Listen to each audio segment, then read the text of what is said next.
Les armées thaïlandaises et cambodgiennes échangent des tirs le long d'une frontière disputée, information des autorités cambodgiennes. Ces escarmouches ne sont pas rares. Ces deux pays partagent une frontière de 800 km qui n'est pas clairement définie. Au centre du conflit, un temple du XIe siècle et la zone qui l'entoure, revendiquée par les deux pays. Il faut savoir que l'an dernier, des affrontements dans cette zone avaient suscité les inquiétudes de la communauté internationale. On retrouve tout de suite Cyril Payen en direct de Bangkok. Cyril, ces affrontements recommencent après quelques mois de calme. C'est une dispute vieille de 40 ans. Oui, effectivement, et l'information vient tout juste à l'instant d'être confirmée par l'état-major thaïlandais. C'est l'état-major cambodgien qui avait indiqué il y a environ une heure nous sommes il est 9h du matin ici en Asie du Sud-Est, que les soldats thaïlandais, une unité de soldats thaïlandais qui sont stationnés depuis de longs mois aux abords du temple de Prévire, avaient pénétré à l'aube en territoire cambodgien. La réplique a été immédiate selon Phnom Penh.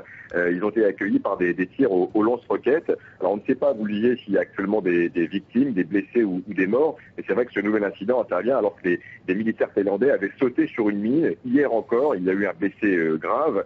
Et on sait maintenant aussi que les deux armées ont recommencé à se mobiliser ces derniers jours dans la zone. Et on a pu entendre, il y a seulement 48 heures, des propos belliqueux du Premier ministre du Cambodge, le Premier ministre Hun Sen. Il avait dit il y a 48 heures, si vous entrez au Cambodge en s'adressant à Bangkok, eh bien, nous vous attaquerons. Donc il semble que ce matin, cela soit chose faite. Et en tout cas, ça marque un nouvel épisode dans cette querelle, vous le disiez, qui dure depuis 40 ans.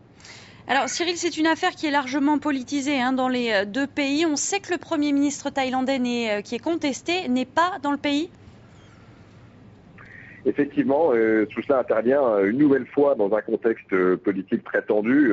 Abhisit Bajajimaj, le nouveau et jeune Premier ministre thaïlandais, n'est pas là, il est au G20. Il a d'ailleurs fait savoir qu'il rentrait plus tôt que prévu. Il doit quitter Londres ce matin même et il fait l'objet d'une contestation croissante dans les rues de Bangkok. Ses opposants qui sont vêtus de rouge, tous des partisans de l'ancien Premier ministre en exil, Thaksin Shinawatra, eh bien ils font le siège à leur tour depuis 7 jours du palais du gouvernement. Donc ils paralysent une partie de la vie politique thaïlandaise. Et d'ailleurs, de l'autre côté de la frontière, dans ses harangues guerrières, le Premier ministre du Cambodge, le Premier ministre Hun Sen, il ne s'y est pas du tout trompé. Il a clairement indiqué il y a 2 jours qu'il ne se laisserait pas intimider par un gouvernement qui n'a pas été élu. Une manière de mettre de l'huile sur le feu, de rappeler que les turbulences politiques qui secouent la Thaïlande, et en tout cas, ça a de quoi encourager, s'ils en avaient besoin, les manifestants anti-gouvernementaux dont le projet gonfle de plus en plus ici à Bangkok. Merci beaucoup Cyril Payen en direct de Bangkok pour France 24.